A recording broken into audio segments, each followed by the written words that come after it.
बस कर लूंगी कलम तुम्हें जाने न दो, प्रेम विवश कर लूंगी कलम तुम्हें जाने न दूंगी, बहियों में भर लूंगी कन्हैया तुम्हें जाने न दूंगी, बहियों में भर लूंगी कन्हैया तुम्हें जाने न दूंगी।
यहाँ ब्रज में, वहां कैलाश के कुतंग शिखर पर भूत भावन भगवान शंकर समाधिस्थ। भगवान कृष्ण के बांसुरी की आवाज शिव बाबा के कान में गई। ओह रासलीला, मुझे बुलाया जा रहा है। उसी समय आवाज लगाया, अरे पार्वती सुनती है? आधी रात का समय एकदम माँ हड़बड़ा के बाहर आई। काहे को चिल्ला रहे हो, क्या बात? अरे श्रृंगार का सारा सामान ले आ। श्रृंगार? कौन सा श्रृंगार आप करते हैं? बोले अपना सामान ले आ। पार्वती जी ने कहा मेरा सामान तुम क्या करोगे जी? शिव जी ने कहा ये पूछ मत, मुझे बढ़िया सी दुल्हन बना दे जितनी जल्दी हो सके। पार्वती जी ने कहा है राम, बुद्धि मारी गई तुम्हारी क्या? नर से नारी बन रहे हो? अरे हमको जब ब्याहने गए थे फिर तो ऐसे चले गए थे, आज क्या हो रहा है? बोले रास लीला हो रही है, भगवान बार बार आमंत्रण दे रहे हैं, जल्दी आओ जल्दी आओ। पार्वती जी ने कहा रास लीला में तो सारी गोपियां हैं, वहां तुम क्या करोगे? बोले इसीलिए तो स्त्री बन के जा रहा। पार्वती जी ने कहा बुद्धि मारी गई है। अरे कई बार आमंत्रण आता है, पति न जाए पत्नी चली जाती है, तो मैं चली जाती हूँ, आऊंगी, तुम मत जाओ। शिव जी ने कहा तू चले तो चले, लेकिन मैं तो जाऊंगा, तू जैसे भी हो सके जल्दी से मेरा श्रृंगार कर। अब पार्वती जी ने गणों को जगाया, पानी लाओ मानसरोवर से। अब पानी लाया जाने लगा, शंकर बाबा को नहलाने लगी पार्वती। अब 60 परत की मैल शरीर पर छूटने का नाम न ले। शमशान की राख जब रोज लगाएगा आदमी तो मैल तो जमेगी, रोज लगाता। पार्वती जी ने गणों से कहा नारियल का छिलका लाओ।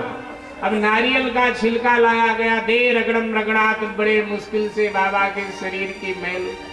अब विशाल जटाएं सुलझने का नाम न जाने कितनी कंघी टूटी, न जाने कितने कंघे टूटे, तब कहीं बाबा की जटा जैसे तैसे सुलझ पाए। अब पार्वती जी ने साफ श्रृंगार करके शंकर जी को तैयार कर दिया। होंठ पे लाली, आंख में काली, कान में बाली, साफ तैयार कर दिया। तैयार होके खड़े हो गए, बोले जाओ। पार्वती जी ने कहा चलने को तो चलो, लेकिन एक बात बताओ, पहचाने जाओ। वो कैसे? पार्वती जी ने कहा तुम्हारा कद जो इतना लंबा चौड़ा है, वहां गोपियां इतनी लंबी चौड़ी थोड़ा। शिव जी ने कहा कद चल जाएगा, हर प्रांत की गोपियां आई है ना, तो अलग अलग प्रांतों में स्त्रियां भी अलग अलग तरह से होती, कद चल जाएगा। और कोई कमी हो तो बता। पार्वती जी ने कहा सबसे बड़ी कमी है कि तुम पहचाने जाओगे। क्या कमी? पार्वती जी का तुम्हारे गले में जो विषधर नाग है ना, ये तुम्हारी पहचान करवाएंगे। ये बात तो तूने सही कहा। शंकर जी ने नागों से कहा कि देखो तुम यहीं रहो, जब आएंगे फिर तुम्हें पहन लेंगे। नागों ने कहा ना बाबा, जब शमशान पे जाते हो तो साथ ले जाते हो, और रास लीला में अकेले दर्शन करने जा रहे हो, हम आपके साथ चलेंगे, हम नहीं मानेंगे, हमेशा आपके साथ रहे, मैंने कभी साथ नहीं छोड़ा आपका। शंकर जी ने कहा ये भी बात ठीक है, तू भी कई बार मेरा साथ छोड़ देती, नंदी भी साथ छोड़ देता है, गणेश कार्तिक भी साथ छोड़ देते हैं, लेकिन ये नाग हमेशा हमारे साथ रहते हैं, इसलिए भाई इनको तो ले जाऊंगा। ऐसा करते हैं, तुम लोग हमारे कपड़ों में छुप जाओ और छुपे बैठे रहना। नागों ने कहा ये ठीक है महाराज, छुप जाते हैं। पार्वती जी ने कहा रास लीला में जा रहे हो, किसी शोक सभा में थोड़े जा रहे हो, तो क्या हुआ? अरे रास लीला में जा रहे हो, वहां नाच रंग होगा, तरह तरह का संगीत बजेगा। कहीं भगवान श्री कृष्ण वही ध्वनि ना बजाना चालू कर दे जो इन नागों को अच्छा लगता है।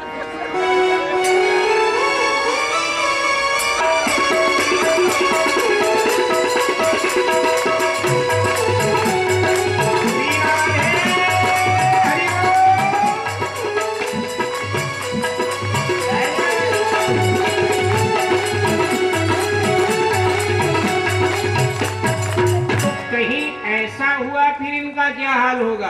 भगवान शिव ने नागों से कहा कृष्ण जी कुछ भी बजावे, लेकिन तुम बाहर नहीं निकलोगे। नागों ने आपस में सलाह किया, यहाँ कह दो नहीं निकलेंगे, वहां की वहां देखेंगे। बोले कुछ भी बजावे कृष्ण जी, लेकिन हमको जहाँ कपड़ों में अपने आप छुपा दोगे वहीं छुपे रहेंगे। बोले देखा ये सब हमारे शिष्य हैं ना, लोग हमारी बात मानेंगे। पार्वती जी ने कहा ठीक है, और आप बन धन करके शिव जी महाराज चल पड़े ब्रज की ओर। पंजाब के जाने माने कवि मास्टर नत्था सिंह जी महाराज ने अपने गीत में बड़े सुंदर ढंग से इस लीला का दर्शन कराया है। एक दिन वो भोला भंडारी बन के ब्रज की नारी वृंदावन आ गए, वृंदावन आ गए। एक दिन वो भोला भंडारी बन के ब्रज की नारी वृंदावन आ गए, वृंदावन आ गए। पार्वती जी मना के हारी, न माने त्रिपुरारी, वृंदावन आ गए, वृंदावन आ गए।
दिन वो भोला भंडारी बन के ब्रज की नारी वृंदावन आ गए, वृंदावन आ गए।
करेंगी ब्रज की नारी मानो बात हमारी वृंदावन आ गए, वृंदावन आ गए।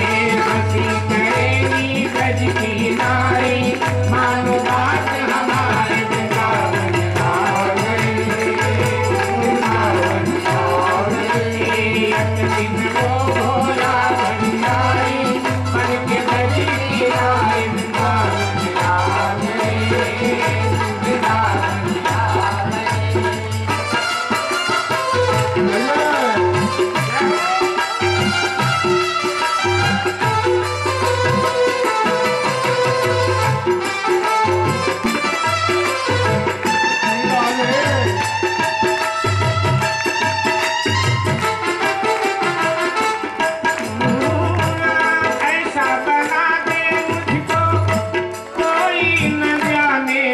इस राज को ऐसा बना दे मुझको कोई न जाने, इस राज को मैं हूँ सहेली तेरी कैसा बताना ब्रजराज को, मैं हूँ सहेली तेरी ऐसा बताना ब्रजराज को। लगा के बिंदिया पहन के साड़ी चल चले मतवार वृंदावन आ गए, वृंदावन आ गए। लगा के बिंदिया पहन के साड़ी चल चले मतवार वृंदावन आ गए, वृंदावन आ गए। लगा के बिंदिया पहन के साड़ी चल चले मतवार वृंदावन आ गए, वृंदावन आ गए। एक दिन वो भोला भंडारी बन के ब्रज की नारी वृंदावन आ गए।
मुस्काए बनवारी वृंदावन आ गए, वृंदावन आ गए।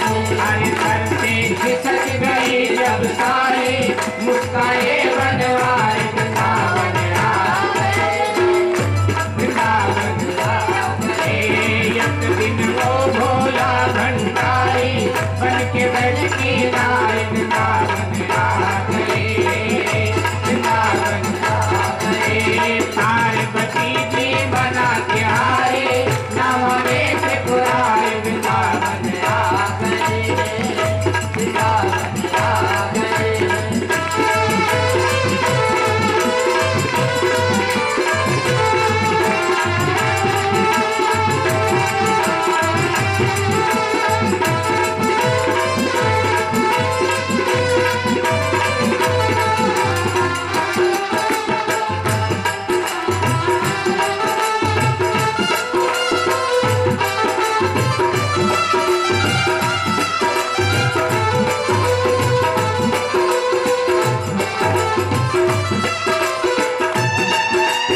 पधार गए।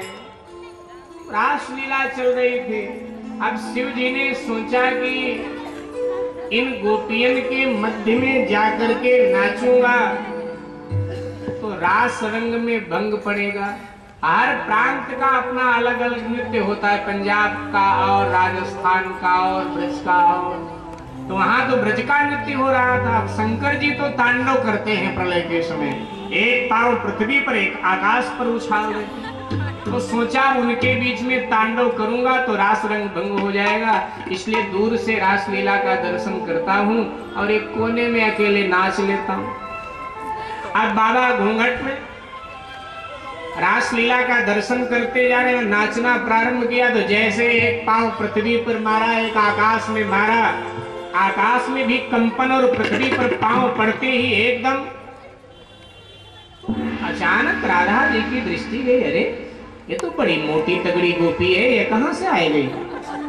तो शायद भगवान ने बुलाया हो, मैं ना जानती हूँ। भगवान के कंधे पे हाथ रखा, महाराज वो जो कोने में नाच रही है बड़ी मोटी तगड़ी गोपी है, वो तो पांव मारती है तो पूरी जमीन एकदम हिल जाती, कहां से आई? भगवान ने कहा छोड़ो, हर प्रांत से गोपियां आई। कहा नहीं महाराज जरा परिचय कराओ। भगवान को तो पता था। भगवान का हाथ पकड़ करके राधा जी शंकर जी के पास ले आए। कहा जरा महाराज बताओ कहां से आई?